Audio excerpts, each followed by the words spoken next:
Bonjour. Ici, la doctoresse Petrushka Schmittas Lomaradou-Riff. Je suis une spécialiste d'une maladie dite la maladie de Kouloutouria. Cette maladie existe depuis très longtemps. Elle se manifeste uniquement durant des crises très importantes, donc du coup durant les guerres et crises sanitaires, sociales, humaines, comme nous pouvons donc le vivre actuellement. Pourquoi vous parlez de cette maladie que nous, les spécialistes, nous avons surnommée la Conorrhea culturia. Et cette maladie est très peu connue du grand public. Pourquoi? Pourquoi? Parce qu'elle ne touche qu'une catégorie de personnes. Cette catégorie de personnes s'appelle les artistes. Les artistes. Toutes les troupes donc professionnelles ou amateurs. Et elle touche donc tous les domaines artistiques, tout confondu. Pourquoi me demanderiez-vous pourquoi cette maladie de la connerie culturia ne touche que seulement les artistes?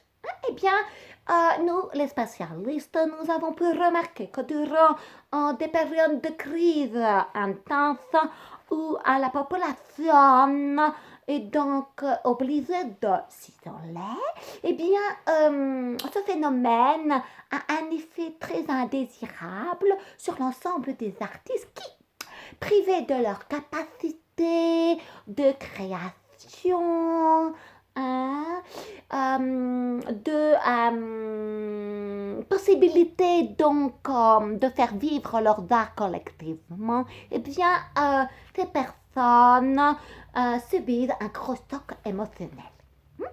Et très vite, elles sont dans un état dépressif très avancé. Et donc, c'est à ce moment-là que le virus de la Conorrhea culturia frappe. Dans la première étape du mal, les personnes sont pétrifiées. Ça donne l'impression d'une hypnose, un état de sommeil latent. Et puis sur la deuxième étape, eh bien, ces personnes sont tout d'un coup réinvesties d'une vie de créativité. Voilà. Et par contre, elles ne prennent pas les formes habituelles, non. Souvent, nous constatons que ces personnes ressentent la besoin de se costumer, de prendre des accents, de transformer leur voix et de réaliser des pitoreries ou des clowneries, voire des conneries. Et donc, comme les artistes aiment quand même partager, eh bien, ils se ferment, ils font des petites vidéos qu'ils donc communiquent à leur réseau très large. Sur les premiers temps de la découverte de cette maladie, nous, les spécialistes, nous étions très inquiets pour l'état quand même psychique de ces personnes. Oui, parce que en étudiant les petites vidéos, nous avons quand même repéré des formes connues du monde médical, des formes quand même maniaco-dépressives, hystériques, voire pervers. Alors, nous avons longuement hésité, nous les spécialistes, à confiner ces personnes, c'est-à-dire les isoler un petit peu plus pour ne pas contaminer les autres. Parce que c'est quand même ça ce qui est en train de se produire. Oui, la troisième étape de la maladie, c'est qu'il y a un effet de contamination très important chez tous les artistes. Comme donc ces artistes publient leurs vidéos, nous craignons fortement une contamination massive. Mais alors, nous sommes quand même revenus sur notre décision parce que nous avons quand même noté un fait majeur.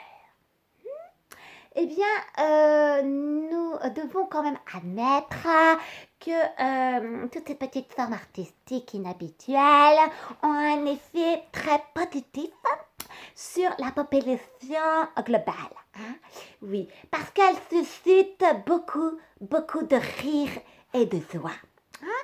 Qui quand même, dans ces circonstances d'isolement, est quand même un facteur très important à prendre en compte, puisque elle améliore considérablement le moral. Hein? Alors,